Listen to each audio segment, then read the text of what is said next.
We received a hoax parcel bomb. We've had graffiti painted on cars. We've had fireworks set off over the house late at night. Threats, vendettas and violence. Ultimately, the extremism, it went as far as physical assaults. Myself and one of my fellow directors were personally physically assaulted at our homes. People could have lost their lives. And the activists determined to win. Uncomfortable.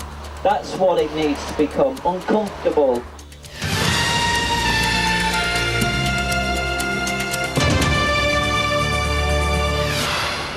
Good evening. 2 months ago, some of the world's biggest drug companies gave the government a stark choice. Crack down on animal rights extremists, or we'll move our factories and research bases out of the United Kingdom. They are among hundreds of businesses facing violence and intimidation because of their involvement in animal testing, work they claim is vital in the development of life-saving medical treatments. The government's now responded, promising new laws to prevent harassment and threats against research scientists. But as we have discovered, those tactics have become frighteningly common. With a Tonight investigation, here's Michael Nicholson.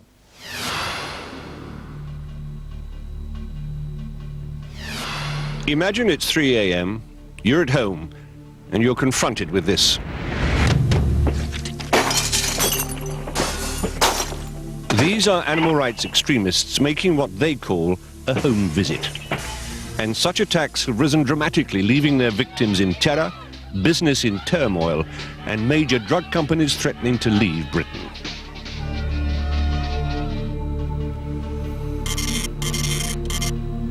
The animal rights movement is in the news as never before. This weekend-long conference attracted activists from all over the world as well as the media.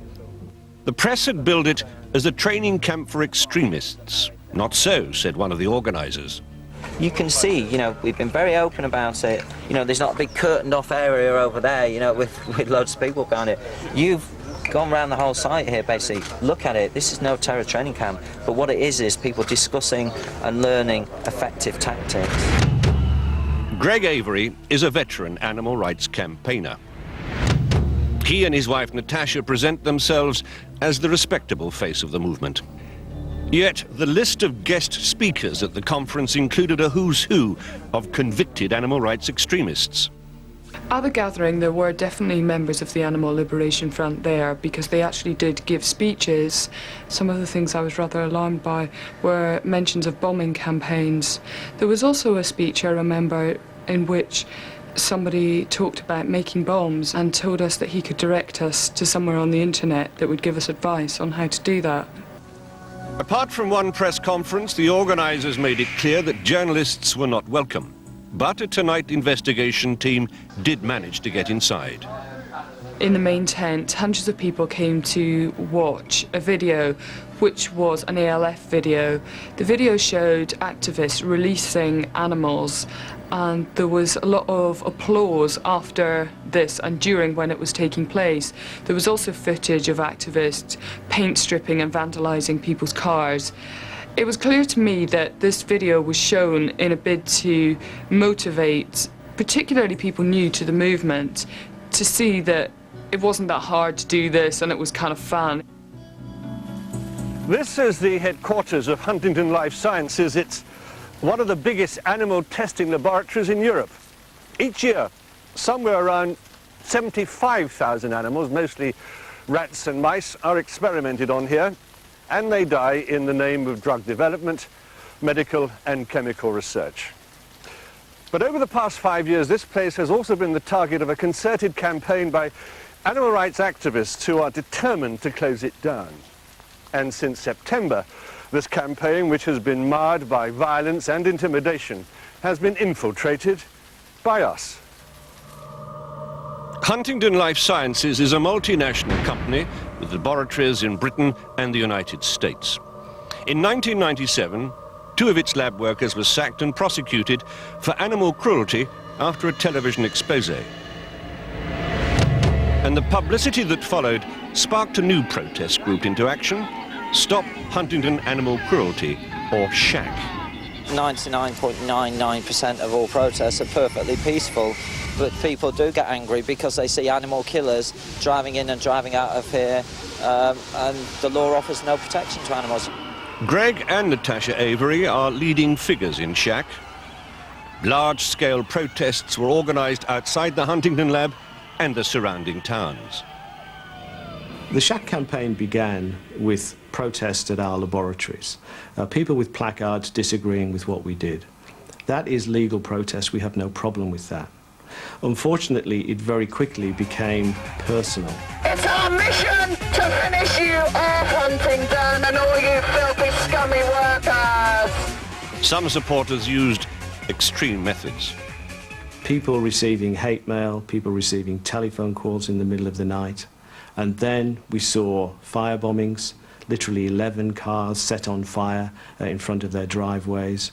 And ultimately, the extremism, it went as far as physical assaults. Myself and one of my fellow directors were personally physically assaulted at our homes. That was incredibly intimidating and frightening and very, very dangerous.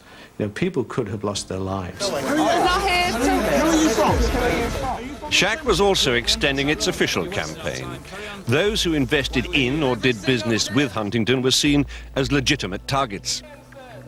The company you work for is the internet service provider for Huntingdon Life Sciences. Shack protest groups were set up in the US and Europe. Its campaign had gone global. Try the FBI! Try police beatings! We don't care! We're never going away, and we always win! Unfortunately, once the attacks on the financial community began, they began to distance themselves from us. Pretty quickly, it was impossible for us to get a bank account in this country or insurance coverage in this country. And unfortunately, we lost a lot of shareholders as well. Huntingdon managed to survive with new investors and with the government providing banking and insurance services. Shack enjoyed the lab's discomfort, but distanced itself from the illegal attacks carried out by extremist groups like the Animal Liberation Front. Yet a number of Shack supporters were jailed for their actions in the campaign. Greg Avery himself was sentenced to 4 months in 2000 for threatening a Huntingdon worker. And a year later, he and his wife Natasha received another year's sentence for using Shack newsletters to incite harassment against Huntingdon staff. The sentences handed down to the Averys and their supporters has done very little to halt their battle against Huntingdon Life Sciences. In fact, over the past 18 months, Shack has escalated its campaign. More customers, more suppliers, indeed anyone with the remotest link to this establishment has been put on the list of target firms. It's a tactic with a simple aim, to put so much pressure on them that they'll sever their links and close this place down once and for all. Since the start of the Shack campaign, we received a hoax parcel bomb. We've had graffiti painted on cars and on the house. We've had fireworks set off over the house late at night. This whole campaign has left me frightened for myself and family. This man is a director of a company with connections to a Huntingdon shareholder. But even with such distant links, he started receiving threats. One that I particularly remember said, "Animal testing is evil. I would happily go to prison just for the satisfaction of stabbing an animal tester to death. I'll find you and you up. Your company is unless you stop dealing with Huntingdon Life Sciences and tests on animals." We were shocked. Clearly it's a death threat. This was a great worry to myself and my staff. Worse followed when a letter was sent to more than 200 neighbours claiming he was a convicted paedophile. I was basically devastated because it's a major accusation. I've seen on the TV things that happened to people who are alleged to be paedophiles, gangs of people who basically turn up at the houses and threaten them. Clearly, I didn't know what was going to happen to me. In the past 18 months, Huntingdon and other companies have obtained injunctions against Shack to restrict the home and office protests. But in that period, extremist attacks have more than doubled, and dozens of firms have stopped doing business with Huntingdon. In September, an information technology firm told Shack it had severed its links. We understand it took the decision after 2 directors found explosive devices under their cars. It can't be sheer coincidence that day one you published the address, the name, the email, telephone number perhaps in your website, and very shortly afterwards these people are targeted. Maybe not by your people, but they're targeted, right? And then when those people or that company withdraws its services from Huntingdon, you publish that document in your newsletter. So you see what you're doing, you start the process and then you complete the process by... I understand then exactly you complete the process. I understand exactly what you're saying. If you could go to us and show, look, there's 100 companies here and 100 of them get attacked, then I would understand the point.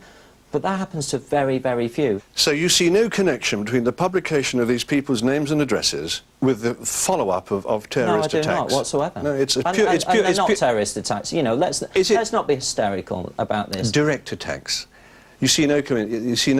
There is no correlation there. There is no correlation there. There's pure coincidence. Definitely. Yeah. What's your connection with the Animal Liberation Front? I haven't got one. Have you had one? No, I haven't. But you have had associations with them, haven't you? No, I haven't. You've published quite a lot in your newsletter in the past. I mean, I've got some here, in which you published some of the old stuff. Of course, it's again, old stuff. Pathetic. You just told me you'd had no association with them. Here is proof that you have. You publish items, quite dramatic items, where they've broken into a house, they've terrorised somebody, they've paint stripped a car. It's here in your newsletter. Anonymous communicators. Are you honestly telling me? Are you honestly telling me? Anonymous or not, you publish them. Barristers You publish have told them. us that's fine, right? Now, following the injunctions against it, Shack issued a disclaimer on its website stating that it does not incite illegal activities and urging its activists to obey the legal rulings. Well, to put that pledge to the test, we sent an undercover team into the secret world of the animal rights movement. Now, our infiltrators had already met Greg and Natasha Avery at an animal rights meeting in Kent in September. A week later, they met them again. Stafford, and our undercover team joins a protest against a nearby farm which breeds guinea pigs for testing laboratories. Among its clients, Huntingdon Life Sciences. Although it's a separate campaign, leading Shack activists were there, including Natasha Avery. My new recruit. She hugs you. Another activist there told us about previous demonstrations against the guinea pig farm. Usually when you get a lot of people there, you get huge splinter groups that disappear and go off causing some hassle somewhere, home visits or... What's a home visit? Home visits, where it says workers of the place, you know, you go to their house and just give them hassle. Say, stop working there, go and get a proper job. That's what home visits are. Get them, you try and get them before the police do. Because the police know you're going to go, so you all go to different directions, the police panic, go, what's going on? They're more clued up now. Before, we just used to run them ragged. You used to cause so much damage and live away so many animals. Fantastic.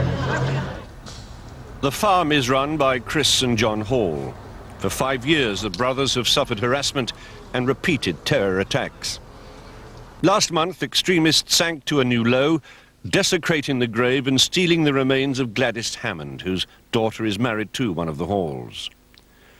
The brothers declined to be interviewed, but they did put me in touch with one of their key workers. Simon?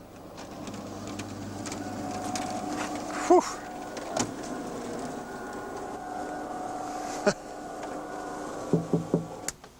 I can't believe you do this. Every time? At night? At night, yes. How do you live? What a way to live. Well, And the window too? Yes, All your windows? Yeah.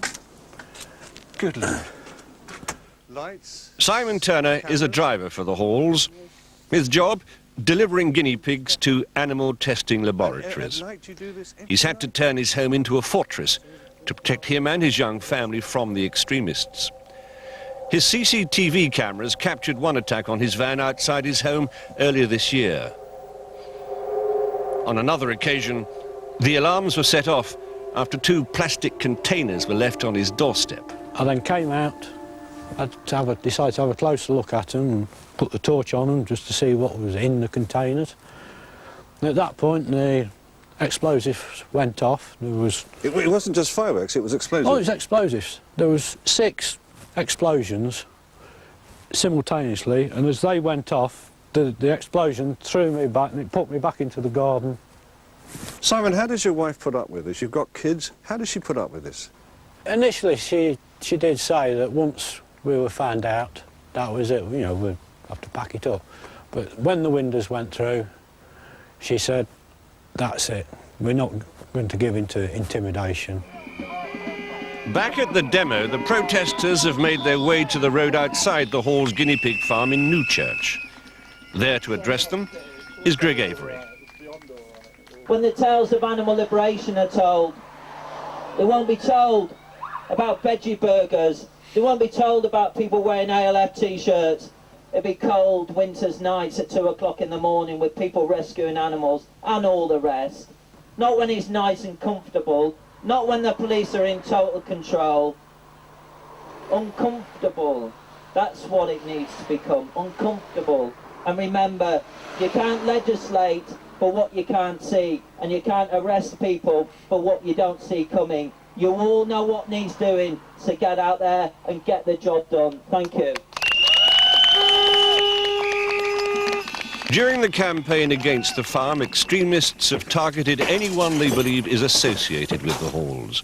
Workers, suppliers, and even their local golf club. And by turning up at their homes, they've pushed victims like Simon Turner to breaking point. How does it feel, Simon, to be imprisoned in your own home by all those shutters? People like you, Simon, should be locked up, strapped down, and experimented on. I thought, well, my shutters aren't down. We better go out and tackle them. We will not go away. You got something to say to me, son? Yeah. Hey. So out I went and had a heated discussion with them. And in the meantime, while they were there, the police arrived. Get your hands off them! Right? Now, during our investigation, we were told just how difficult it was to get close to Greg and Natasha Avery. They knew they were under constant police scrutiny and were extremely guarded with new people who wanted to join the animal rights movement. But we were also told they were anxious to recruit fresh activists to join their campaign. And we were about to find out why. By this point, I've been going to various animal rights meetings, protests, demonstrations, so I'd actually been asked if I wanted to come to the Animal Rights Coalition meeting. There were various different groups from around the country, including SHAC and the Save the Newchurch Guinea Pigs campaign. During a break in the meeting, Natasha Avery spoke to some new recruits, including our investigator. She explained the importance of remaining anonymous in the battle against animal testing. When you get involved, it's really exciting, and your thing is, oh, let's go on those things, but the new people who've not been clocked are the people who are the most valuable, or either working undercover or doing ALF stuff in actual fact, because you're not identified in any shape or form, and they've not got a clue who you are. Once they know you, you've got the next 20, 30, 40 years to trip them out on demos and all the rest of it. You know, what does it really achieve? You know, some things have a lot higher impact than others. Working undercover does, ALF stuff does. Those are the things that really impact on these people. It was clear from my conversation with Natasha Avery that she was encouraging me and the other 2 fairly new recruits that were talking to her to get involved in ALF type activity, at least to consider it, but to consider it very seriously because it was really important to the movement. A week later, our investigator met Natasha Avery again, this time at a SHAC fundraising stall. Another activist there explained how the group intimidates people in their workplace. Mobile demos are the best. Yeah, what are the mobile demos like then? Natasha will just call you and say, meet us there, and then you meet them there, and you just drive off from company to company or supplier to supplier. And so you drive round? Yeah, drive just around. Just surprise them? Protest about 10-15 minutes, take off to another place like that. Right. Yeah, it's really good, they're effective and scares the out of them. You watch that? Scares the out of them. Yeah. Natasha Avery then discussed plans to mark an upcoming anniversary, the death of the animal rights fanatic Barry Horn. Yeah, remember Barry, something we did talk about is this idea of open rescue that they're doing all over Europe, which is going into like battery units and just taking hens out. Barry Horn starved himself to death in prison in 2001. He was serving 18 years for a bombing campaign against department stores across Britain. When he was arrested at a store in Bristol, police found incendiary devices hidden in cigarette packets in the lining of his jacket. But we see on his right hand, his thumb and 4 fingers are taped with sellotape. Many would regard Barry Horn as a terrorist. Others, like Natasha Avery, believe he's a martyr. And you've also got to look at who you've got and what's available and be realistic about it, because, you know, the climate has changed quite considerably, you know, and the ALF stuff that is going on is people going about chucking paint strip over people's cars. So you've got those kind of people doing that stuff, but within very small groups of people who all know each other. I asked Greg Avery about our film in which his wife discusses ALF activities. We have on film your wife saying, but new people are most valuable for either going undercover or doing ALF stuff, Animal Liberation Front stuff. Now, Animal Liberation Front stuff is dirty, dangerous, often lethal work. No, it's not. Let me give you an example of exactly what she was talking about and something we're very open about and something I actually spoke about at that meeting, rescuing animals. Is that all she meant? Yeah, definitely. At no point did they mention the tactics of paint stripping of they didn't. People's cars? No, they didn't. No. No, they didn't. So how did it crop up in your wife's conversation? She didn't. We have she her didn't on. mention. We have her you on just film. said ALF activity. We have her on film saying that. Saying what? Talking about ALF activities which is including paint stripping of cars. You, but to a lot of people out there, it's rescuing animals from laboratories, and that's what she was talking about. Well, what about inviting Animal Liberation Front activists to your conference? People who were quite happy to talk about how to make fire bombs. No, they didn't. How to paint strip. No, they didn't. Oh, yes, we No, have they it. didn't. Oh, yes, they did. No, they didn't. And the whole point is, if they did, I wasn't there. I see. The fact you're not there doesn't matter. You all helped to organise an organisation what do you think and a this conference. Is? This is not a Chinese Communist Party gathering where people go around putting tape on people's mouths. We're not the Chinese Communist Party. This is Britain in 2004. And so it is. A Britain in 2004, where some are happy to trample on human rights in the name of animal rights. The Averys deny links to extremist attacks, but we've seen how shackers encourage such activity in their dedicated mission to close Huntingdon Life Sciences.